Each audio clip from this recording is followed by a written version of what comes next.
Podcast with me, Carly. Happy New Year, witches. I wish you everything you could possibly desire for 2024 and a truly magical year.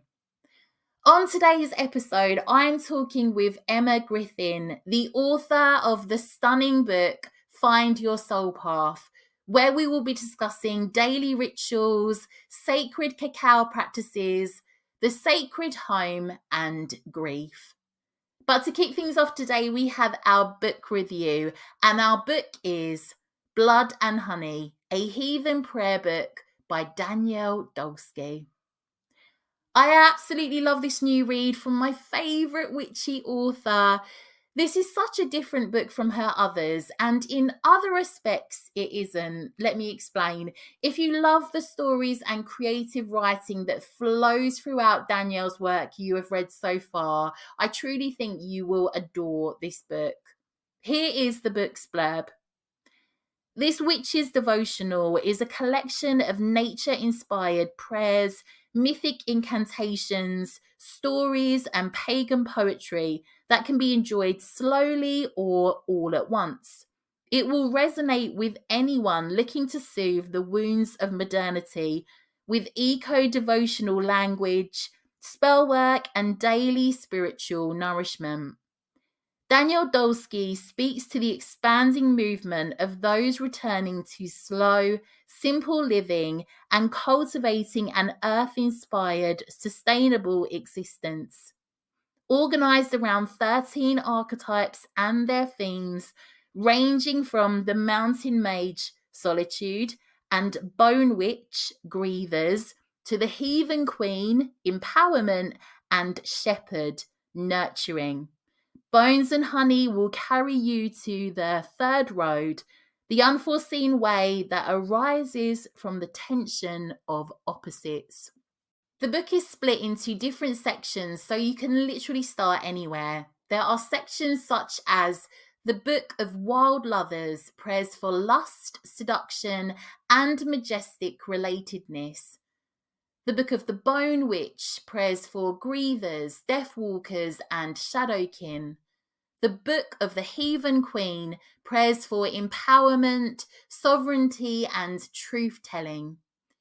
The Book of the Wounded Healer, prayers for heartache, healing, and the shining self. The Book of the Nameless Grandmothers, prayers for ancestral healing, lineage exploration, and forgiveness. The Book of the Shepherd, prayers for nurturing, self-love, and space tending. The Book of Shapeshifters, prayers for time weavers, human evolution, and strange futures. And the Book of Bones and Honey, prayers for the bittersweetness of the most heathen life. There is a story or poem for every eventuality within the pages of this book. I adored the retelling of the Little Match Girl in this book, and there was a particular prayer under the same stars that brought me to tears the first time I read it, and hopefully won't now. Under the same stars, a soft bandage for an old cut. The inner lover finds a seed of meaning in all relationships, even those whose stories have come to an end. When the ghosts of old lovers haunt, this is a prayer that stirs the heart. You and I dream under the same stars, my wounded love. Though we live better apart, I still keep a room open for the ghost of your memory. You'll find the door ajar, should you wish to visit the haunted house of my heart. Should you dare to think of me too, I'll put the kettle on. Oh my goodness, that literally gets me. You can probably tell that there's that one past love I have that's still living rent-free in my heart. Sigh. And this year I need to evict them. Anyway, this is a great book to dip in and out of when you need to feel the feels, when you might need some comfort through words. Danielle has the ability, in my humble opinion, to write how the old storytellers did. She weaves her magic through her writing. And as much as I love her non-fiction books, it was inevitable she had to create a book that was purely fictional. If you are a lover of Women Who Run with the Wolves by Clarissa Pinkola Estes, purely for the stories and not the prose, this book is for you. Absolutely adore this book, and I'm very excited to confirm Danielle will be coming onto the show soon. But for now, join me after the break to talk all about the soul path.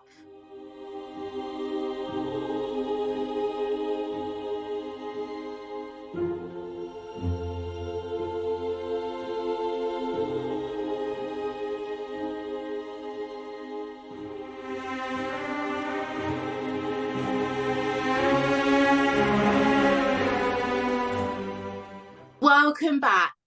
I am here with Emma Griffin. She is a fine artist, fashion illustrator, photographer, and eclectic witch based in Cornwall. Brought up in a magical household with a well-known tarot reader for a mother and a psychic medium for a father. Her career took her into the world of corporate fashion, which left little space for magic. In 2019, she launched her online platform, Sacred Spaces, as a means of reconnecting with her magical roots and living a more authentic life.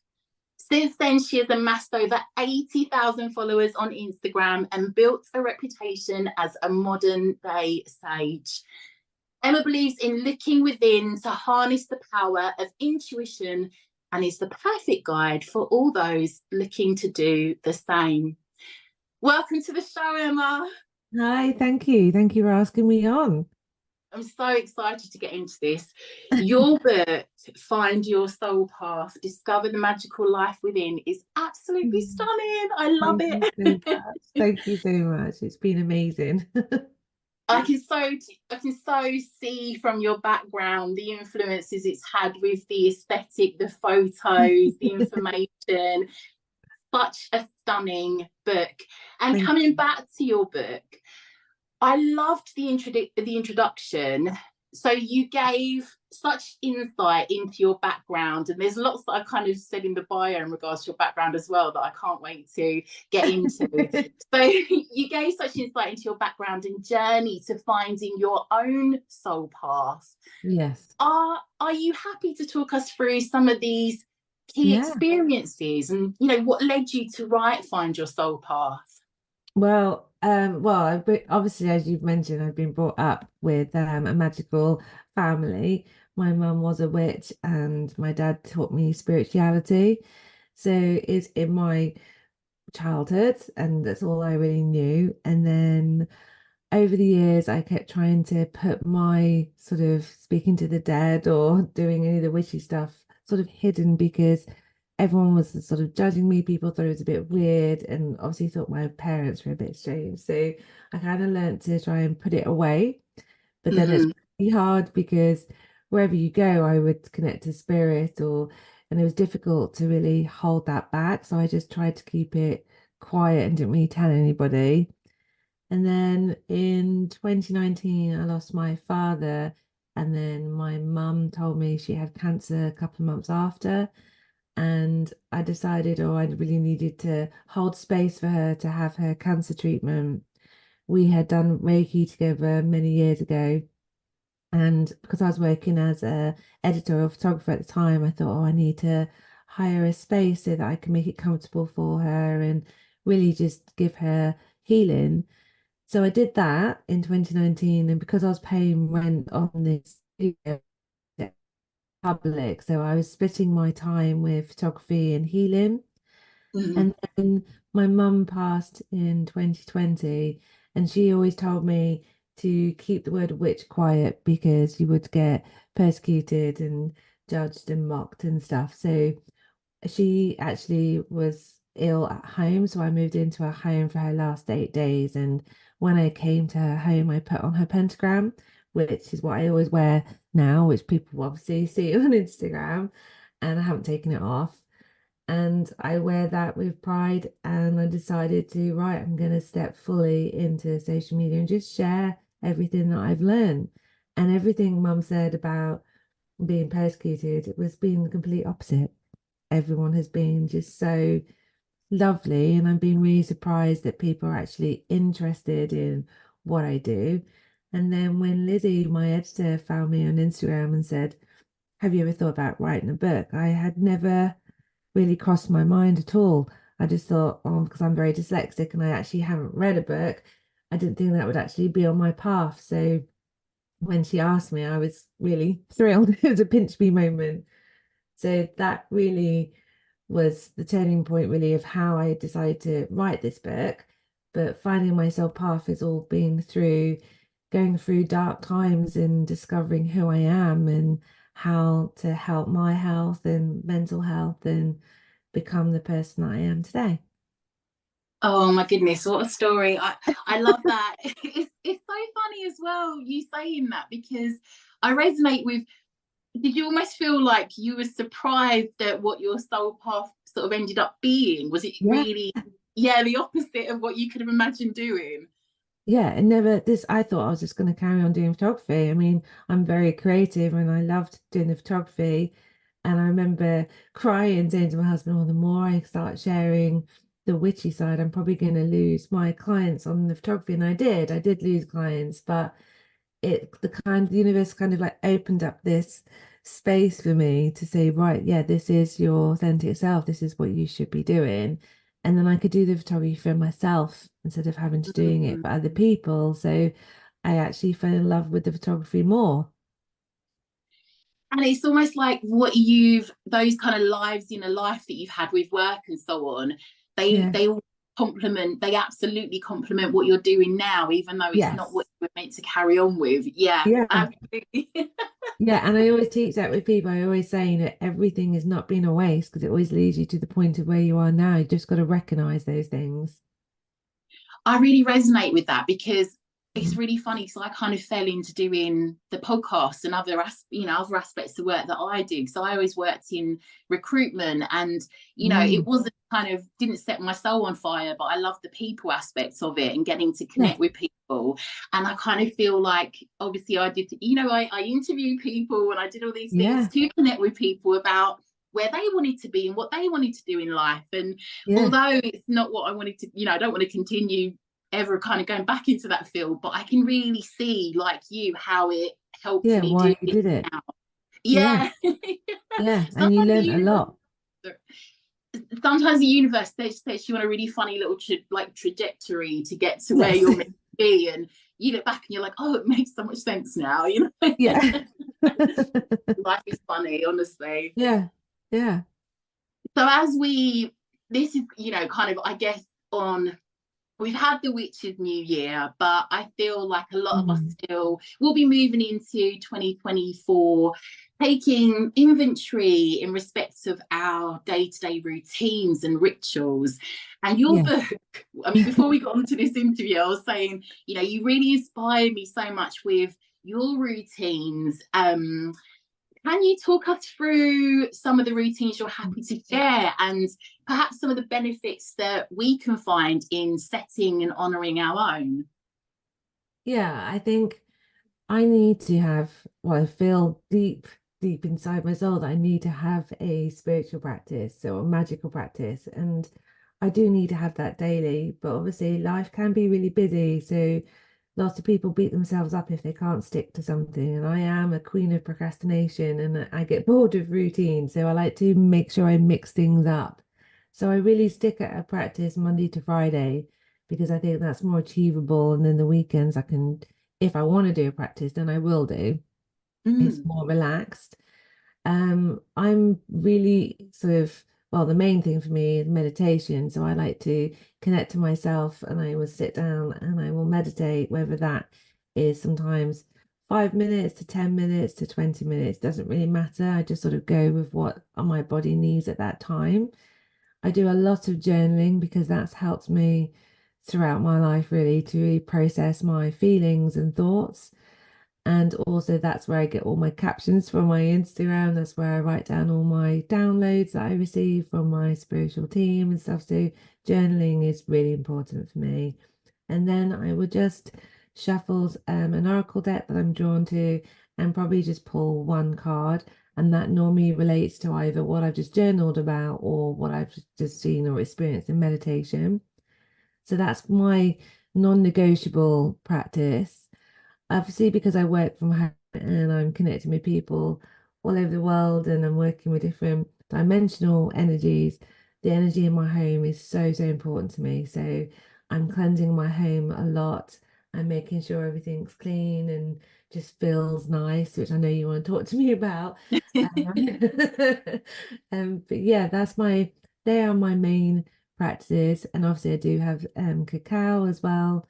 And yeah, spending time with my dog, who's my familiar, and just really returning back to myself constantly to make sure I'm not racing on fear or stress or anything like that. There was such gold for me when you said about I do this Monday to Friday so I can kind of Yes. choose at the weekend, because I'm like, oh my goodness, I never thought of that. I'm on that. Like this. What a Yeah. place to start as well. If you're going to be kind of setting something up, like giving yourself that, so that, yeah, because Yeah. I guess as well, you come to the weekend, or and I suppose some days you might think, I want to do that today because I felt so good after doing it this Yeah. week, or Yeah. yeah, it's giving you that bit of freedom, like you don't have to Yeah. do it. You've committed to 5 days of doing it, and that's great. Yeah, I think there's so much pressure, isn't there, on social media that you're meant to have, meant to be doing yoga, meant to be doing this and that, and stretching and all these new things and stuff. And I think you just got to do what you feel that you're being called to do. And even if you just got your journal out for the first time ever and just wrote, well, what was I grateful for the day before? And wrote down 3 things, that's enough. Because at least you're Mm. reflecting and you're going inwards and that's going to benefit you. It doesn't have to be this elaborate thing. It just be very, very simple. I love also that you said about the downloads and that you use them for your Instagram Yes. captions. That's really amazing, because I feel like also as well, like when I look back on my journal, some of it is like, it sounds like a 13-year-old girl wrote it. I'm like whinging Yes. about something, or it's like, but other times I'll read something and I think, I'll read back an old diary and I think, oh, that's deep, like did I write Yeah. that? Like Yeah, exactly. Where your spiritual team has probably just taken over and you've just channeled this lovely piece of wisdom.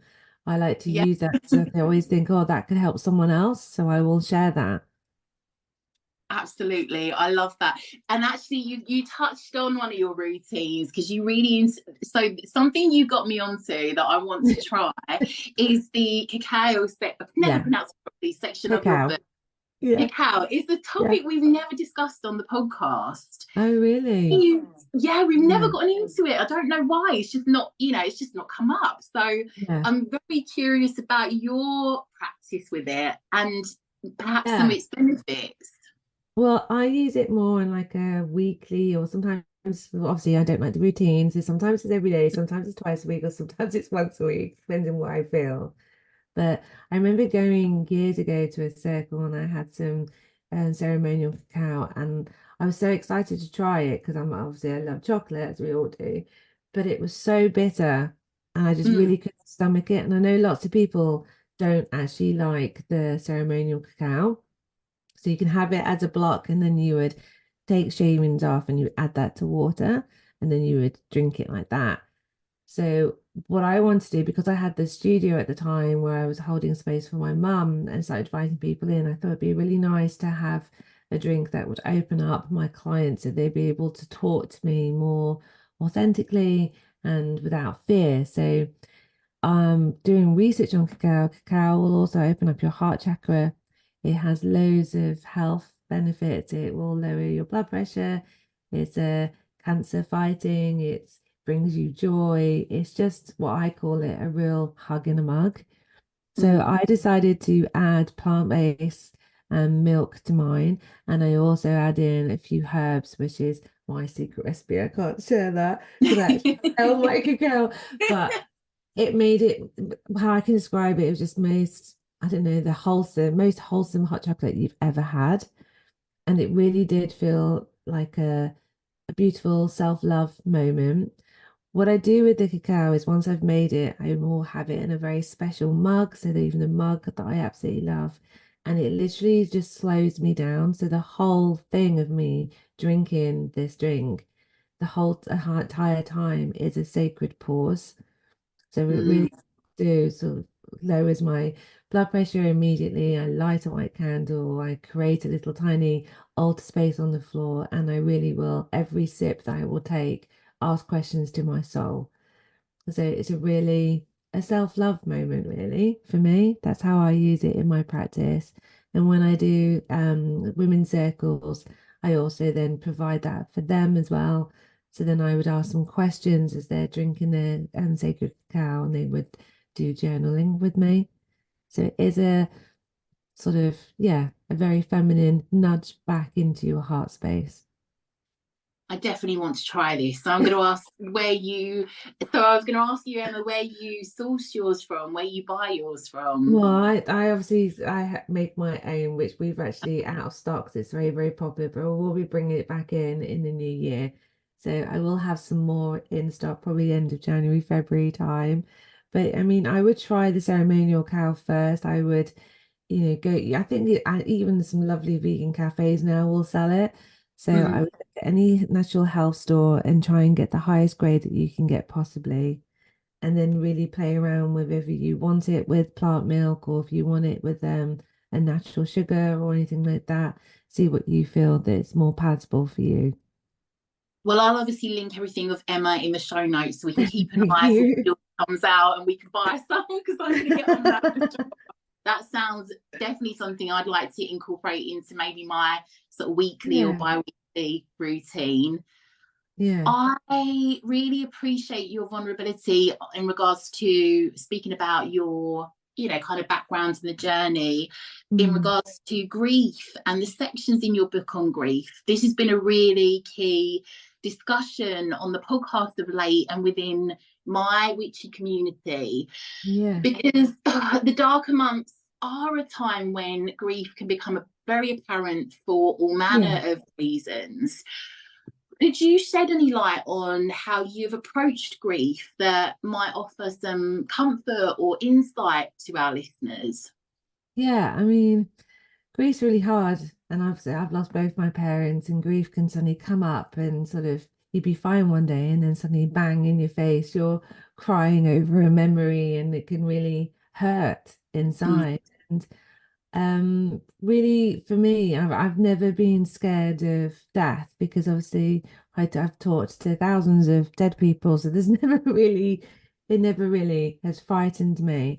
Is the Mm. actual loss of someone that's the hardest thing, but then you can connect to them in the spirit world, and you can have a sentence from them, or you can actually have a sign from them, things like that, so that you know that they're always around. It's just consciousness, so they can be anywhere, in space and time. They'll always be with you and they will be watching over you, which is really lovely. And I think, especially for British people, that we're not taught to actually feel grief. We're taught that if someone passes over to, once the funeral's done, you need to get on with it and motor on. And we as a sort of a nation don't really discuss death or grief or funerals or end of life or anything like that. So my recommendation is definitely to make sure you feel everything and really feel it, because it's just really love that you're feeling, and you don't know where to direct that love because the human's not here anymore. So you can honor your relatives. You could create an altar, you can play their music, you can get out photographs. They just don't want to be forgotten. So I always bring moments of remembering my ancestors and loved ones into my sort of lifestyle, really, but also making sure I feel. So if I'm feeling just so much hurt and I really miss people, then I will allow myself to feel that. If that means a day of crying, or I don't want to see anyone, or journal, or bubble baths, or mashed potatoes, so be it. But there's so much bypassing, really, just to sort of feel it, burn it, and make it go away. It's a longer process than that. But I don't feel grief ever leaves you. It'll always stay with you. Absolutely. And I feel like what you've touched on with the, kind of British culture is it's very Yeah, much like, right, the funeral's done now, back yeah, to get on with reality. it. And Yeah, it's so crazy how we, in kind of expectation of people to get back to some normality with work and yeah, routines. And yeah, it really baffles me that we don't, kind of the muggle world. I feel yeah, so guilty saying that, but it just yeah. is so feared, it seems. Yeah, you and know it's such a shame that muggles feel that that's it. That's it. When someone dies, they die, gone. And I find yeah, that such a shame. Such yeah, a shame yeah. because you're missing out on all of these sort of really magical signs and experiences that your loved ones are really trying to give you and show you that they're there or they're okay, and they understand, and that there's so much love. So it's a shame. One of the things I found out about this year was, Mm, and I did some work with my Patreon on grief, mm, and it was about a mourning altar. And you've touched on this as well, where you kind of yeah, have a space in the house that is purely dedicated to who you're grieving, not in the sort of Samhain sense of an altar. yeah, yeah, It's more if you're kind of going through like an imminent loss, or it's a very recent thing, yeah, and you kind of keep it in eyesight. So it might be that instead of having it, in perhaps your bedroom where a lot of witches will have an altar, yeah, it might be, space in the actual living room or the kitchen where you're living, and you're yeah, kind of doing all the things, yeah, because it's that remembrance of like, we are still here, you are in grief, so honor yeah, it, not to kind of yeah, not help you to function, but just to remember like where you're at, and yeah. honor it. And I thought that was so powerful. Yeah. And again, to feel the feels, you could go for a walk and pick something up from nature and place it on that altar, or you could buy their favorite flower or make them their favorite drink, things like that, or place their jewelry. And even if you sat and reflected, and say if you had a bracelet from somewhere, you could sit and reflect at that altar, and feel that bracelet and just remember all the happy memories that will make that spirit draw in very, very close. Oh, absolutely. No, I really appreciate you sharing that. And I definitely think there's a Mm. lot in that. That I just think these conversations as well, the more we speak about it, the more people will. I know us Yeah, witches, we're good with, yeah, like, generally we're pretty good with it, but I feel sometimes I even need to remind myself, like, it's okay, yeah, you are grieving, like this will come up, and hold yeah, hands with it rather than shun it away or try and numb it yeah, out and so on. yeah. And Because even Christmas is a myself. trigger. Christmas is a trigger, isn't it? Lots of people right now and going into New Year are obviously fully in grief and missing their loved ones, or missing how it used to be. So I think, when you're in periods of that, we have to always have another generation around us. So I think it's so important to teach the younger generation, or the new generations that come into our lives, the old traditions that our ancestors have given us. So we keep that alive and Yeah. talk about family members that they've never met, or they can't remember, or things like just keep their memories alive. Oh, absolutely. And I feel like you're right. Like, and at this time, it is when they come up a lot, because you are coming back to a lot of those traditions. Like with Yeah, my Christmas, it's just, of my nan, who I was really close to. And it's like, we've got to bake this because she made it. And, yeah, it brings up all those feelings. And then you've got all the sensory feels of taste and smell and so on, because you're kind of eating those yeah, things and yeah, making it. And it can be so heightened. Sal and I've kind of said this before, and I'll be boring about it again, but Samhain's always for me like a little bit of a celebratory time with yeah, my dead. yeah, But then Christmas, I feel like, Yule and Christmas, it's almost like it's the quieter sort of energy for me, and it's yeah, like you're witnessing who isn't there more so in a yeah. It's sad. It is sad. Yeah, There's so much sadness around it, so much love. But then you can change it by bringing in some traditions that your grandparents have done or your parents, but then also bring in some new rituals and traditions that you want to make with your family as well, because they would have loved that too. And just talk about them or raise a glass to them as well yeah. when you're having dinner, little things like that. Because it is hard. Absolutely, and I feel like that can still be a lasting energy until we kind of get to the spring. Like once we get to Yeah, Imbolc, and yeah, it still is. It doesn't just end with Christmas. I feel like the veil is, as yeah, they say, like it's always very thin from Samhain up to kind of beginning. Sort of just after Yule and Christmas. But it does. I feel kind of stay with you until we get into those spring yeah, moments when things are starting to shift and roots yeah, coming through yeah, and stuff and shoots coming through rather. So yeah.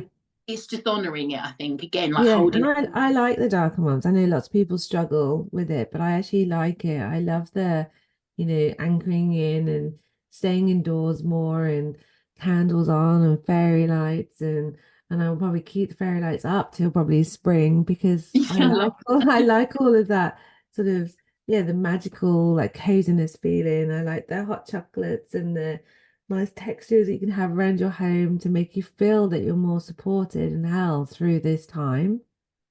It's a really lovely resting period because we can't, I think society also pushes us into rush, rush, rush, and you've got to be at these certain targets or earn a certain amount of money or have all these things. And obviously, most witches don't live like that. We live in with the seasons. So yeah. obviously, the winter does give us this pause time and reflection and healing as well. Emma, there was a part in your book that you've just touched on as well that like I was like, you are one of my witches, honestly, because it was in the self-love section and you were like Mm. referencing bringing peace and how that is part of self-love. Yeah, And I love your list in your book of what peace means to you because I resonated so much with it. thank you. I'm such an introverted extrovert homebody, Yeah. kind of like I love staying at home, listening to my dog snore, which I know you Yeah, sort of yeah, mentioned, having an organized home, like smoke yeah, cleansing and so on. And I know like a huge part of your spiritual practice centers around your home. yes. So can you talk us through some of your sort of sacred home practices that you Mm. observe? Well, this all started because my mum always made a beautiful home and she would constantly be changing things around and making it nice for when people come to or see us in our family home. And people never used to leave. They used to just love my mum's home and how she entertained and obviously tarot readings and all of the other stuff. But so it really sort of started from there. And then I actually was an interior designer, just again, that just happened. It just sort of fell in my lap. And I started creating spaces for people and also pubs and restaurants and places like that. And I've also taught my children, my son, he still does it now, actually. If he comes around, he'll come up to me and say, Mum, should we move the house around? Should we move a room around? Because he knows that when I do something like that, the house will feel different. And obviously, people love crystals, but I truly believe your home is like one giant crystal. It's sucking up all the energy within the home and it radiates it back out to you, just as a quartz would do. So it is our container of wellness. It is holding us at all times. And you don't have to spend loads and loads of money on all these things, but you should surround yourself with things that bring you joy. So when you see things with your eyes, it should cast a memory or it should make you feel a certain way, or you should appreciate it or love textures or colors that lift you up, or it should be all personal to you, not everything gray. And that's my worst thing when people do the gray everything with no color and it's all minimal. I'm like, oh my God. But if that's authentic to them, fine. But I like to have antique and secondhand and charity shop type things to because they all have stories and energies with them. I've inherited lots of things from my family that I've kept that has memories of like puppies that would bite a certain part of the table and then your children write on it and they become these beautiful sort of energetic pieces within themselves. Yeah. And I couldn't live in, I mean, lots of people on Instagram say, it does your house look like that? And it does, because obviously it's only me, my husband, and dogs here. My children have moved out, but I do have a lot of stuff to dust, yes, and I do cleanse it and move things around, but it brings me joy and it does hold me. And obviously, all my favorite color is green. I love nature, so a lot of my home is green. I love natural things. A lot of my furniture is old wood or sheepskins and natural fabrics and stuff. I'm not a polyester or plastic kind of person. Yeah. Yeah. Um, so yeah, I have I can't remember what you've asked me now. Oh yeah, you asked about the how how the how it Sacred holds home me. practices. Yeah. And like Oh what yeah, you've so my done and practice so is on. to keep the energy going in my home. Obviously, I cleanse. I have a small box room, which I'm in now while we're doing this interview, which is where I hold space and do my work online for people. So obviously, I'm channeling a lot in one space, and obviously, I do my spiritual practice in here. So I do cleanse this with mugwort or my garden sage or rosemary, or sometimes even just some incense. So that I do a daily thing, and I open and close. So I open it in the morning with a cleanse, and then I will shut it down with a cleanse when I'm finished working. And then, depending on the house, how the house feels, or whoever's come into the house, or your husband can go out and come in and he can start moaning about something that he's experienced, or it will change the energy. Anything that changes the energy in my home, I will then do a deeper cleanse. And I really love frankincense resin. I'm sure most of your witches on your podcast will have used that, but I love frankincense resin. I love a bit of sprinkle of dried lavender on there, and I also like myrrh. And I will make sure I put my cauldron in the heart of the home, which is our living room, and I will just create a pretty altar on my coffee table and allow the smoke to move through my home. And that always makes the home feel grounded, happy, and it just sort of resets it back. I will change the rooms around a lot. I do a lot of restyling.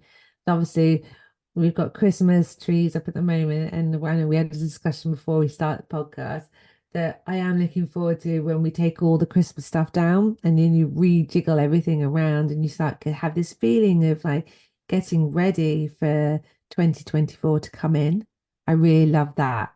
I love this feeling of this newness coming in. So we need to get everything ready, get rid of things that no longer serve us, get rid of things that are broken, have a good sort out. It's like a major spring clean. But then I do that again when it's spring as well, just to bring in that new energy. So I think it's fun. I couldn't have a cluttered home. It would, because I look at everything as energy. So energy has got to flow through my home in every room and the garden. Oh, I really relate to that because I'm the same. Like I can tell if my house feels really messy, my brain is Mm. messy at the same Yeah, time. And I remember yeah, yeah, my house is such a reflection of my brain and what's going on in there. yeah, And I remember when I was really like I was in my 20s and I think that I had this kind of all these catastrophes going on at the same time. And my nan, again, who I said I was really close to, she yeah. wrote this little letter. And I feel like because she couldn't say what she wanted to say to me, because I don't know Mm, if she felt I wouldn't have listened, but she sent me this little yeah, letter and it's like, I know you're going through it at the moment, but when I'm going through it, I always clean my house and sort everything out top to yeah, bottom. And I always feel yeah, amazing afterwards. And you know what it's like when you're at that yeah, sort of age, like, all right, Nan, whatever. yeah. And then I It's the did last it, and thing I you was want like, to do. Yeah, you're like, this is not what I want to do. But she wasn't wrong. Like every yeah, time I get out this sort of, for me, I like smells that are when I'm feeling a certain way. You were saying about scents. For me, it's like yeah. lemongrass, lemon. When I want to Mm, get energy up and that sort of yeah, vibrance and freshness in the house, it's just yeah, kind of getting into it and doing that yeah, tidying, and moving things around, it Yeah. shifts you, like your energy, not just the house, Yeah, everything. it's also like a meditation. Obviously, sometimes you want to clean or sort your home out and you're in complete silence. Yeah, So sometimes I yeah, don't have music on and I'm just completely either tuning in or listening to my own thoughts and sort of just planning things and stuff like that. That's a really beautiful alpha state. But then sometimes you want to put on a really good dance track or this great playlist and you're dancing around the house and really just loving it. And time just sort of, well, it doesn't exist, it just like vanishes. It's a really nice time. And then once you've done it, and then your family come home and or anybody comes into your home, they always say, wow, your home feels nice, or this is yeah. nice, or it's a lovely thing to be able to gift people that you love as well, creating these spaces for others to feel held. It's nice. Absolutely. I always feel at the end of it as well, when I've done and I'm like really tired and I feel great because I've done it. And then I'm like, I light the candles again and I'm like, don't touch anything now, Emily. Yeah. Which is not sustainable. But then I No, kind of, it's not. And yes, I do have sometimes, when you do the washing, you think, actually, I can't be bothered to put that washing away. So I'm gonna put that on the floor and do that tomorrow. I do live in a normal world. It's not constantly. But I did make a pact with myself that if I, because obviously I used to create content for other people and brands and stuff, I always thought, well, when I start my Instagram, I'm just gonna be the truth. I will share everything that as it is. So it is what you see on Instagram is how I live. oh, and it's so beautiful. Honestly, I've Thank you. literally got the same interior style that I've had most of my life, which is Yeah. I really resonate with what you said about the old pieces because Yeah. my ex-partner was an auctioneer. It sounds really Oh, like lovely. he was more of a Dell boy, but we'll say Yeah. auctioneer and more professional. And I used to go to all the auctions, Yeah. and my obsession is with if it's not kind of like, and we weren't far from, we were in Folkestone, just off the coast, so that we used to Right. pick Yeah. French furniture and sort Yeah. of Wow. Beautiful. go on. Oh, so my thing is, for me, I've got stuck on interior design that is like, if it worked in the 1700s, 1800, it still Yeah. works. That is It's still good. fashionable for me now. Like, Yes. it still Yeah. works. Yeah. Yeah. And it's nice to mix up something really old with something quite modern as well. Things Yeah. like that works. As long as you really love it. I would never buy something that don't have this like, connection with. It's got to be something I really love. When you go Same. past a cushion shop and you're like, oh, am I going to regret not having that cushion in my life? And you Yeah. are. So you have to buy the cushion. Oh, absolutely. I mean, I feel like yeah, same in the respect of what you have in your house, having energy, and I'm very ruthless about getting rid of stuff now. Yeah, Um, me too. But I give a lot yeah, away. I give a hell of a lot away to people. Or my daughter has a lot now because she's trying to move and have her own home. But and also we're going back to the seasons again. Obviously, right now, I think after Halloween, I started bringing in more blankets and more sheepskins and more low lights, more candles. And I think we put the fairy lights up. Oh gosh, I think beginning of November because I don't like, the normal over the head lights anyway. And I yeah, prefer cozy low lights. But so I think everything like that's going to stay the same. So it's more about textures and more about being slower and more like a cave, like going back into the cave and being inside more. And then as spring comes, I will probably move these blankets away, move some sheepskins around, and bring in more light. And because obviously you'll want to spend more time outdoors. So it's yeah. more about preparing the garden spaces for me. But I yeah, think I you love that. feel intuitively, kind of, because I go through the year and I always feel very intuitively about my home, almost as a Yeah, representation of my altar. Because we'll come out of yeah, Christmas and I'll start to be kind of settling into those sort of pastel colours and colours that are a yeah, representative of like in bulk. They'll yeah, start to seep through, and I'm like, yep, that's coming into the home now. And yeah, because it's how I feel, I don't care about what's in fashion or anything. I just don't yeah, ever look at what's going on because I've yeah. just got I my life. haven't. Yeah, I've Yeah, never been a fashion. Yeah, even though I've worked in fashion, I've never followed trends ever. It's but you've just got your whatever own I feel style. is right. Yeah, Yeah, absolutely. yeah, Oh, you've given me so much inspiration, Emma, on what I'm just gonna be whizzing around my house today and cleaning and doing all sorts, throwing things. We're not throwing things out, but I'm sort of yeah. shedding. It's that time to Shedding, yeah, clear the or give deck. it to someone else, or someone else might want to use it, or or you could share a story about it and give it to someone that you really loved so they can use it. Things like that. Yeah, I think also Absolutely. we're very lucky, aren't we, as witches, to live in more of a seasonal way of life, like as we do, to bring all this wisdom into our homes. And I think muggles are really missing out on that. They really, Yes. yeah, everyone just wants to have everything that everyone else has, and it's really boring. Yeah. It's really boring. No. It's like an empty. I don't agree. You can't compare it to any crystal or anything like that. It's just yeah, soul destroying to have a home that's the same as everybody else's. And how Yeah. is that going to hold space for you? It's not going to be Absolutely. inspiring or anything, is it? It's such a shame. I feel like such a lack of pressure sort of turning away. I've turned away from I've turned away from different, fashion things going Yeah, on. I've turned away from, interior side of things because I've just got what I like now. And that's yeah, okay. yeah, yeah. And that's best. That's the best place to be. Absolutely. Yeah. Emma, thank you so much for coming on. You're Honestly, welcome. before we You're go, welcome. is there Mm. anything that we need to know that you've got coming up or you want to share with us project wise that, obviously we can Mm. find? Mm.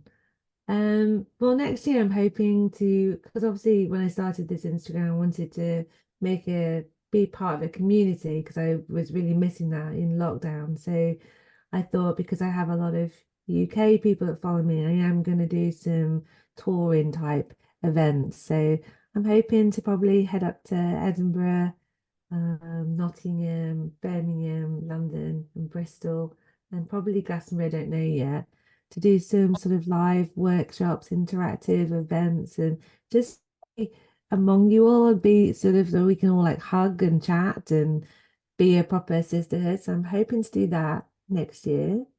Uh, Amazing. yeah, that's all I've really got planned so far.